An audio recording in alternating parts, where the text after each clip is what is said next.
Eu sou o SUS. Eu sou o SUS. Eu sou o Eu SUS. sou o SUS. Eu sou o Eu sou o SUS. SUS. Eu sou o SUS. Armã, Aré, SUS. Eu sou o SUS. Eu sou SUS. Repórter SUS. O que acontece no seu sistema de saúde?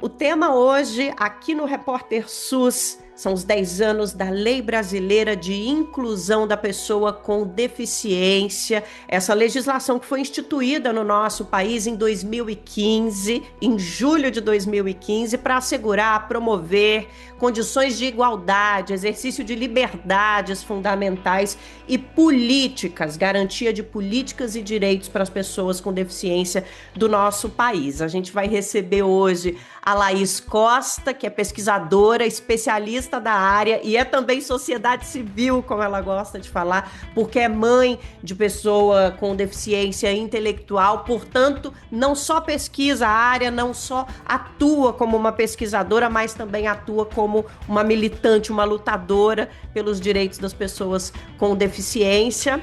Ela que atua na Escola Nacional de Saúde Pública Sérgio Arouca, da Fiocruz, a nossa Fundação Oswaldo Cruz, e separou um tempo para falar com o Repórter SUS hoje sobre esses 10 anos e o que falta para a gente avançar e aonde a gente já conseguiu chegar. Laís, muito obrigada pela presença aqui no Repórter SUS.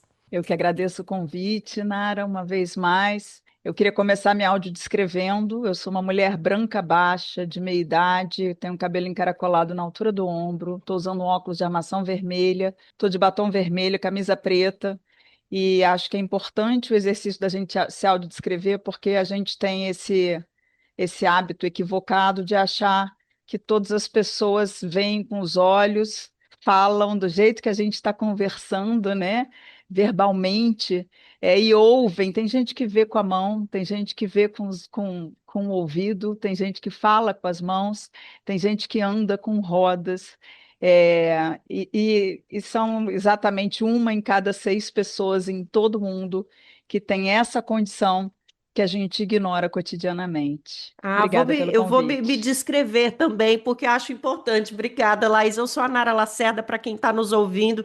Sou uma mulher mestiça brasileira. Hoje estamos gravando esse Repórter SUS numa sexta-feira. Eu sou do Candomblé, portanto, estou de branco, com um pano de cabeça e muito feliz, muito sorridente de estar recebendo a Laís aqui com a gente. Obrigada, Laís, por esse incentivo da descrição, viu? Eu vou falar pouco, porque eu quero te ouvir muito hoje, então vou começar com uma pergunta super objetiva. O que esses 10 anos da Lei Brasileira de Inclusão da Pessoa com Deficiência significaram, especialmente para o nosso SUS, o nosso Sistema Único de Saúde? Dá para dizer e contabilizar avanços? Não, olha só, assim, os avanços são poucos. A gente tinha uma primeira política nacional de saúde em 2002, depois a gente tem o Novo Viver Sem Limites, que vem no esteio da Convenção Internacional dos Direitos da Pessoa com Deficiência, que inspira a nossa Lei Brasileira de Inclusão. A gente estruturou uma rede de cuidados, a pessoa com deficiência, que é subdimensionada, que é concentrada nas grandes cidades. A gente continua no nosso SUS com uma visão equivocada de que o lugar da pessoa com deficiência é na atenção especializada. E quando a gente faz isso, a gente se esquece de um pequeno detalhe. A pessoa com deficiência é uma pessoa. E aí a gente também não quer saber de garantir, porque isso é um direito garantido na LBI, a acessibilidade comunicacional. Então, como é que eu vou me comunicar com o outro se eu não me interesso nessa comunicação? Eu falo assim, ele tem probleminha para falar. Ele não tem probleminha para falar, ele fala de forma diferente do que a gente.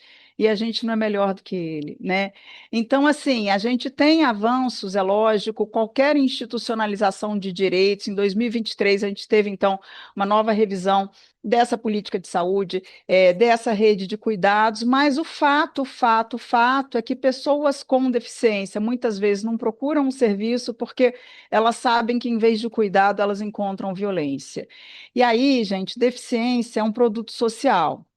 Então, deixa eu te falar, a deficiência está muito mais na favela do que no asfalto, muito mais na pessoa preta do que na branca. Aliás, muito mais na pessoa indígena, que é a maior prevalência população com maior prevalência de deficiência no nosso país atualmente.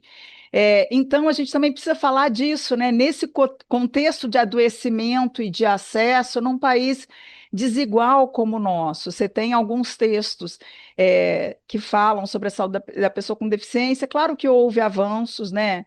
E a gente trabalha para isso, mas que fala que para a pessoa com deficiência praticamente não houve evolução, porque a pessoa ainda fica reduzida a uma lesão, ao que ela não é, a subjetividade dela é negada, é, e com isso, assim, são muitos estigmas que atravessam esse que é um processo social de cuidado, né? Olha, é muito importante isso que a Laís está falando, e isso está representado no noticiário recente do nosso trabalho aqui na área da comunicação. Quem está nos ouvindo e acompanha o Brasil de Fato deve lembrar que uma das últimas reportagens que a gente fez sobre o nosso censo de 2022 apontou que o analfabetismo entre pessoas com deficiência é bem maior do que na população em geral, no conjunto da população brasileira. Esse é só um exemplinho que eu estou trazendo aqui, porque é uma dinâmica que se repete em outros índices, em outros dados e em outras relações sociais no nosso país. Só para trazer alguns detalhes da Lei Brasileira de Inclusão, ela estabelece uma atenção integral à saúde da pessoa com deficiência em todos os níveis de complexidade. E isso, gente, é direito de qualquer brasileiro e brasileira, tá? Então, olha só, nós precisamos colocar no papel que deve ser garantido um direito que é básico para qualquer cidadão ou qualquer cidadã brasileira. Isso já fala muito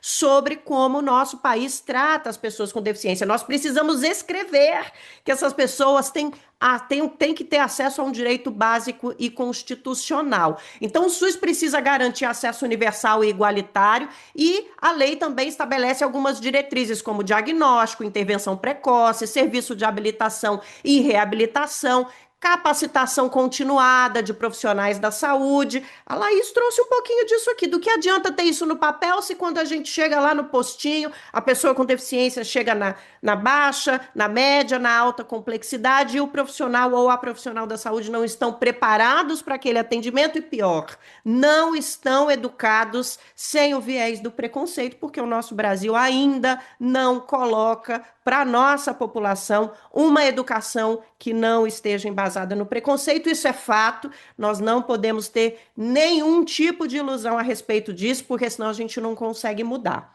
Uma coisa que o SUS traz com muita força, desde que foi colocado como uma necessidade para o nosso país, lá na discussão da Constituição de 1989, Laís, é que saúde não é uma coisa só da área da saúde. Não pode ficar só no consultório médico, não pode ficar só nos gabinetes do Ministério, das secretarias. Precisa englobar alimentação, precisa englobar educação, assistência social, terra, trabalho, moradia. E um exemplo rápido para quem está ouvindo a gente: não está todo mundo falando sobre diminuição da escala de trabalho? Por causa da saúde mental. Olha como o trabalho dialoga com saúde. E a gente sabe que muitos elementos dialogam com a saúde das pessoas com deficiência, e elementos básicos não estão sendo garantidos. Vamos falar um pouquinho sobre educação, trabalho e moradia, por exemplo. Laís, são 3 detalhes que você sugeriu que a gente conversasse aqui.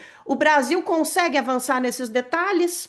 Posso voltar para a saúde só uma vírgulazinha? Você Na me hora. permite? Pronto. Não, assim, você estava listando, né? Você estava citando os direitos da LBI, falando da saúde integral, e se a gente chegar lá e ler direitinho, assim, eles chegam a falar, inclusive, a saúde sexual e reprodutiva, que essa é uma demanda, assim, constante que a gente ouve do movimento de luta, porque, por causa disso, esses estigmas faz com que nós, pessoas sem deficiência, entendamos que as pessoas com deficiência, por algum motivo, sabe, que elas não têm desejo, que elas não têm tesão, que elas não transam, que elas não precisam ter acesso, né? E aí, né, você também trouxe os dados do censo, e falando da questão do analfabetismo, né, e e falou qualquer que seja o indicador é verdade. Vulnerabilidade à insegurança alimentar, a questão de acesso a trabalho, para entrar no assunto que a gente vai entrar, a educação, mas eu queria falar também da vulnerabilidade. O IPEA tem feito assim, levantamentos anuais sobre a violência, e desde 2019, não é anual desde 2019, não, mas desde 2019 é o primeiro ano que ele incorpora o dado, o marcador social da deficiência, né? E aí é muito peculiar, porque a gente decide que a gente não tem que produzir educação sexual para aquela pessoa, porque afinal de contas a gente não pode estimular a sexualidade dela como se isso fosse um fator externo ao corpo, né? Como se isso fosse do outro para a gente. É, e aí, quando você vai ver a vulnerabilidade à violência e vulnerabilidade à violência sexual, como as crianças e jovens com deficiência, elas são muito mais vulnerabilizadas, e quando você vê toda a população, assim, quase 70% das pessoas com deficiência intelectual, mulheres muito mais sofrem violência do que homens, mas homens também, do total de notificações, quase 70%, por pessoas com deficiência intelectual e psicossocial, né? E são pessoas que a gente não está produzindo escuta, que é fundamental no nosso SUS. A gente não quer falar, a gente decide que o outro não tem desejo, não tem vontade, e ele tem. E você tem uma série de soluções que são baratas, por exemplo, as pessoas não verbais, você pode usar pranchas de comunicação com pictogramas, que beneficia toda uma população que tem um acesso desigual à educação de qualidade, mas a gente entende que aquela pessoa não precisa, ela não precisa sobreviver, ela não precisa ser, ela não precisa ter vontade, e a gente faz muito quando conversa com o familiar dessa pessoa, né? Então, assim, é muito contrastante o fato que a gente não produz consciência, a gente não faz uma vigilância territorial olhando essa maior vulnerabilidade à violência sexual, a gente não produz um espaço seguro para essas pessoas tirarem suas dúvidas e entender a diferença do que é um ato com consentimento, o que não é, né? Com os índices, porque a gente tem indicador, né, dizendo da grande vulnerabilidade desse grupo. E aí, quando você olha para ir para o assunto, eu pedi uma vírgula e fiquei uma vida, mas quando você olha, né, o assunto da educação, do trabalho e da moradia, a situação, assim, o avanço é muito lento. A gente sabe, as leis são recentes, na educação até que não, mas não são recentes. O avanço é muito lento, né? Então, você continua tendo, assim, nas escolas, a questão da educação inclusiva, ela não fica, assim, não há um entendimento da educação como um bem público, que é o que define na nossa Constituição Federal. A educação é um direito de todas as pessoas, dever do Estado, independente se o prestador for público ou privado, há regramentos de acesso para essa educação inclusiva que são sistematicamente violados às pessoas com deficiência. Então, assim, é proibido. Você não pode expulsar uma criança em razão da deficiência ou não matricular uma criança em razão da deficiência, mas é o que mais acontece, né? E o quanto, quando você pede as adaptações razoáveis que estão previstas na LBI, porque, gente, não é porque a senhora está pedindo privilégio, não. Eu estou pedindo o que ela precisa para aprender. Eu tenho duas filhas, uma filha minha ganha o que ela precisa para aprender e a outra não. E como é naturalizado o fato de que essa criança pode ter o seu direito a aprender violado, né? E quando a gente vai produzindo um ambiente que naturaliza isso, esse ambiente fica um pouco, ele fica engessado, ele não se beneficia do aprendizado que é você trocar com toda a diversidade humana, né? Então, a gente tem assim, a gente tem dados maravilhosos no Brasil, porque a gente tem as crianças, né, e os jovens com deficiência estão nas escolas regulares e num porte e proporção que a gente não tem em outro lugar no mundo, e é isso a gente deve celebrar. A gente tem um arcabouço regulatório muito bom, a LBI é maravilhosa, mas as leis ficam um pouco no papel, né? Então, a gente tem que celebrar o fato que as crianças estão no espaço, né? Apesar dos ataques no governo passado, né? Nessas escolas regulares, mas, assim, falta pacto social e falta fiscalização, e falta Estado, e falta compromisso, porque tem esse artigo lá na LBI, se eu não me engano, é 8 ou 7, acho que é 8, eu não tenho certeza, que fala disso. É responsabilidade do Estado, da sociedade, das famílias, gente. Olha só, a gente quer que a pessoa com deficiência tenha seus direitos defendidos por elas mesmas. Quer dizer, são oprimidas, são impedidas de estudar, são impedidas de trabalhar, são impedidas de sair de casa por falta de acessibilidade, né? Mas, no entanto, elas é que têm que resolver esse probleminha que a gente criou. Porque a gente que põe escada em vez de rampa, ignorando que nem todo mundo sobe uma escada. A gente faz degrau que ignora a pessoa com nanismo. Então, enfim, né? Então a gente ainda precisa, acho que a gente teve um avanço bonito, essa coisa de colocar as crianças na escola, mas não há uma inclusão escolar. A gente continua falando né, dessa integração escolar. A criança fica meio ali, né? E em si já produz muito resultado bacana para a sociedade, mas o direito dela ainda não está efetivo. E no trabalho, daí é um tanto quanto pior, né? Porque nós somos opressoras, né? E aqui nós duas somos opressoras, né? Desse grupo de pessoas. É, então a gente concluiu assim que são pessoas caras. Por que que elas são caras? Eu contratei o cara que é surdo e agora eu tenho que contratar Libras. Pô, você tem que contratar Libras porque a lei de acessibilidade comunicacional é desrespeitada, entendeu? Não é cara a pessoa. Caro é o fato de que a gente resolveu excluir a pessoa, né? Então a gente também não faz. Você tem técnicas de emprego apoiado que permite um convívio com a diversidade humana, que eu não vou dizer que é um convívio que leva a maior produtividade, que leva. Mas eu não estou defendendo por isso. Eu estou defendendo porque é direito de todas as pessoas trabalharem, exercitarem o seu desejo, exercitarem a sua vontade, terem potencializado a sua autonomia e aquilo que elas não fizerem de forma autônoma, independente, terem esse apoio, né? E para a moradia é um tanto quanto pior. E aí, Nara, assim, você tem um cenário de uma violência tão grande porque veja bem, né? Se a gente não dá um acesso decente à educação, se a gente considera que o outro não tem lugar na sociedade, não é um lugar subalternizado, ele não tem lugar, né? Ele não tem como trabalhar. E assim, o que a gente deseja, mães e pais e mães, o que quer que seja, querem morrer antes do que os seus filhos, não é? A gente quer isso. E aí você também não tem muito direito de morrer, porque quando você morre, o seu filho com deficiência intelectual que constituiu uma tessitura, uma rede social a duras penas, sabe? Ele é arrancado daquilo, institucionalizado, e isso encurta a vida dele. E ninguém pergunta para ele o que que ele quer. Entendeu? E ele fica vivendo em condições não dignas. Então, na LBI, você tem previsto ali a moradia inclusiva, a moradia, né, que é um modelo que a gente tem no Brasil só no setor, só privadamente, ou seja, não resolve nada para ninguém, mas um modelo muito bem sucedido de moradia para a vida independente e mais barato do que esse modelo violento que a gente pratica hoje no nosso Estado brasileiro, mas esse é um assunto ainda que as pessoas não abordam. Então, falar de saúde da pessoa com deficiência e falar de um SUS qualificado e humanizado é, implica a gente retomar essa lição número um, que a nossa saúde é uma saúde no conceito ampliado.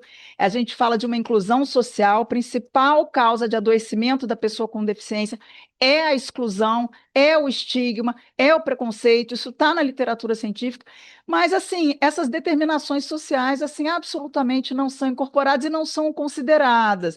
Então, eu não tô cuidando de uma pessoa. Eu estou quase cuidando de uma lesão, e eu estou falando quase cuidando, que é uma população tão estigmatizada que até isso, às vezes, eu não me implico direito, porque ele não sabe falar, ele me derramou comida, eu não entendo essa pessoa, né? Então, assim, não estou falando de pessoas más, não é isso. Mas eu estou falando de uma sociedade doente nesse aspecto. Sem dúvida. E olha onde a mudança é necessária. As palavras da Laís levam a gente à conclusão de que um elemento muito básico da Lei Brasileira de Inclusão não está sendo colocado em prática, que é um modelo de avaliação biopsicossocial, equipes multiprofissionais, atendimento e cuidado interdisciplinar. A gente não pode considerar só o impedimento nas funções, na estrutura estrutura da pessoa, mas também os fatores socioambientais, o futuro, a saúde mental, quando é o caso de pessoas que têm deficiências físicas e intelectuais, que também têm outras questões de saúde mental, questões pessoais, as limitações no desenvolvimento, no bem viver dessas pessoas. Laís, eu não vou nem te perguntar se a gente consegue implementar no nosso SUS um modelo que não seja puramente médico, porque a gente sabe que a gente, infelizmente, ainda não consegue. Mas eu queria falar contigo sobre um evento que aconteceu na Fiocruz recentemente, lá na Escola Nacional, justamente em celebração a esses 10 anos da Lei Brasileira de Inclusão, e que trouxe um debate muito novo. Todos os anos e todo momento que a gente fala sobre pessoa com deficiência, a gente avança um pouco mais. E acho que nos últimos anos a gente vem incluindo mais as pessoas com deficiência. Inclusive aqui no Repórter SUS, recentemente, ouvimos uma pesquisadora popular diagnosticada com autismo para falar sobre autismo, e foi uma experiência mágica, eu diria. Como é que foi o encontro? Como é que foi essa questão da escuta dessas pessoas, da inclusão? E eu acho que de lá saíram muitas propostas, como sempre, de solução para esse problemão que a gente mantém mesmo com a lei no papel, né, Laís? Não, então, foi bárbaro. A gente fez um evento, sim, de celebração e de atualização da pauta de luta, né? E aí, como normalmente a gente faz, com exceção da mesa de abertura, quem senta e fala são as próprias pessoas com deficiência. Então, veio uma que eu acho que vale a pena seguir e entrevistar uma deputada estadual, o nome dela é Cida Ramos, do PT, da Paraíba, uma mulher feminista com deficiência, enfim, falei o nome dela, mas assim, vieram várias pessoas, pessoas servidoras públicas, pessoas com deficiência, moradoras de favela, enfim, pessoas diversas, pessoas, quero dizer que vieram pessoas, teve 3 intervenções de pessoas com deficiência intelectual, para falar um pouquinho quais são essas barreiras e como o capacitismo que a gente exercita em relação a elas, atrapalha a condição delas se desenvolverem. Nesse processo de falar, foi pontuada necessária, urgente, atrasadíssima, necessária regulamentação da avaliação biopsicossocial, que é a única coisa capaz de pensar em efetivar um modelo social da deficiência, porque na pauta da deficiência, o modelo médico está cada vez mais forte, a gente está cada vez mais corpo normativo. Tudo precisa de um diagnóstico, quando não é disso que se trata, a deficiência, né? E agora você tem vários projetos de lei querendo transformar doenças em deficiência, que é o caminho oposto do que luta o movimento de luta. Então, a gente falou, e falando de saúde, gente, passo zero para o SUS, vamos nos qualificar para uma tomada, para atuar na tomada de decisão apoiada. A gente tem um diagnóstico mais preciso quando consegue ouvir o outro, a gente consegue maior adesão a tratamento, a pessoa que está incluída, que se sente ouvida, ela adoece menos, ela se recupera melhor, porque ela se sente o que ela é, mas todo mundo nega uma pessoa. Então, a gente falou de tomar decisão apoiada, a gente falou das institucionalizações da revelia, que marca, a gente já falou antes aqui, que marca a vida de pessoas com deficiência de uma forma muito cruel. A gente falou da esterilização forçada, direito sexual e reprodutivo de todas as mulheres, entretanto, você tem projetos de lei tramitando para a esterilização forçada de determinadas pessoas, e falamos de um assunto que é cada vez mais importante, abandonado não só na pauta brasileira, mas no mundo todo, que é o seguinte: a gente está vendo um aumento dos desastres ambientais, e no processo de construir resiliência, pessoas com deficiência não estão sendo ouvidas. Pessoas com deficiência em territórios de favela, em territórios precarizados, são deixadas para morrer e tudo bem. E tudo bem, pessoas com deficiência intelectual não são ouvidas nem nos países do norte global, nem no sul global. Então, veja bem, gente, a gente não está fazendo esse dever de casa. Então, foi um evento assim, muito potente, a gente teve o privilégio também de receber Isabel Maior, que é o nosso ícone aqui no Brasil, né?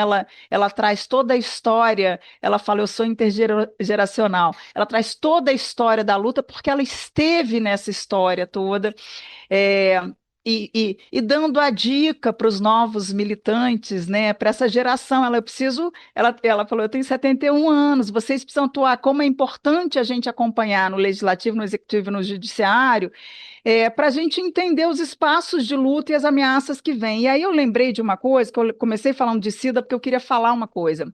Eu fiquei em 2024 nas eleições municipais. Eu falei, agora toda vez que eu der aula eu vou falar sobre isso, assim, como a gente naturaliza com todos os indicadores sociais de vulnerabilidade, tão mais precários para essa população. Como que a gente não faz pacto social para que essas pessoas cheguem no legislativo? Então, assim, você tem uma participação, né, uma prevalência de deficiência na nossa sociedade. Eu uso os dados da PNAD, então é 9% da população que são do mesmo ano do censo, que é outro problema que a gente tem no Brasil. Todos os dados oficiais, nenhum combina com nenhum, né? Fica difícil, e assim, por que isso é assim, né? E aí eu fiquei chocada, assim, como as pessoas com deficiência, não consegue, não tem pacto político, você não pressiona os partidos políticos para ter candidatas e candidatos com deficiência. Dentro dessa pauta, ninguém está hierarquizando necessidades, mas, sinceramente, essa coisa assim de você, o identitarismo é necessário quando você tem um universalismo excludente. Então, veja bem, a gente defende, eu gosto desse conceito de justiça social da Nancy Fraser, que defende, sim, o direito universal, mas reconhece as condições desiguais de acesso e que determinadas identidades, elas são produzidas socialmente impedimentos. Então, quando você vai ver, né, você tem uma prevalência não estou lembrando isso agora de cabeça, mas era tipo assim, 9% da população com deficiência tem deficiência no Brasil, era 1%, alguma coisa assim, 0,7% dos candidatos com deficiência. Quando você olha a maior parte homem branco com deficiência física, você fala, a pessoa com deficiência física está de boa? Não está, porque a tetraplégica não está lá. E a pessoa com deficiência intelectual nem chegou. E aí poucos se candidataram, mas quase nenhum foi eleito. Laís, queria muito te agradecer. A gente tem pouquinho tempo, porque essa conversa renderia 1 hora, 2 horas de podcast. Infelizmente, o Repórter SUS não permite que a gente chegue a todos os pontos. Mas olha, gente, o recado é simples: saúde da pessoa com deficiência. Número 1, não basta ter uma lei brasileira de inclusão lá no papel. E 2, não diz respeito só à saúde, a gente está falando de vida, a gente está falando de modo de viver, a gente está falando de educação, trabalho, inclusão política, inclusão social, e a gente está falando de como as pessoas que não convivem com deficiência também têm um papel importante, porque precisamos acabar com o capacitismo, com o preconceito, para que a gente consiga avançar em tudo, não é só na saúde, não. Então, Laís Costa, pesquisadora, doutora em saúde pública, militante, especialista nessa área e atua na Escola Nacional de Saúde Pública Sérgio Arouca, da Fundação Oswaldo Cruz, a nossa Fiocruz. Eu agradeço muito a você pela presença aqui no Repórter SUS. Eu que agradeço, Nara, por mais essa oportunidade. Diga. Somos todos capacitistas, vamos entender isso, localizar o nosso capacitismo para atuar por uma sociedade mais plural. É isso, obrigada demais. O Repórter SUS é uma parceria do Brasil de Fato e da Escola Politécnica de Saúde Joaquim Venâncio. Apresentação Nara Lacerda, trabalhos técnicos Adilson Oliveira, produção Letícia Holanda e Juliana Passos. Hoje é o último dia da Ju com a gente. Obrigada pela parceria, Ju, e obrigada a você que ficou nos ouvindo. Até semana que vem com mais episódio do Repórter SUS.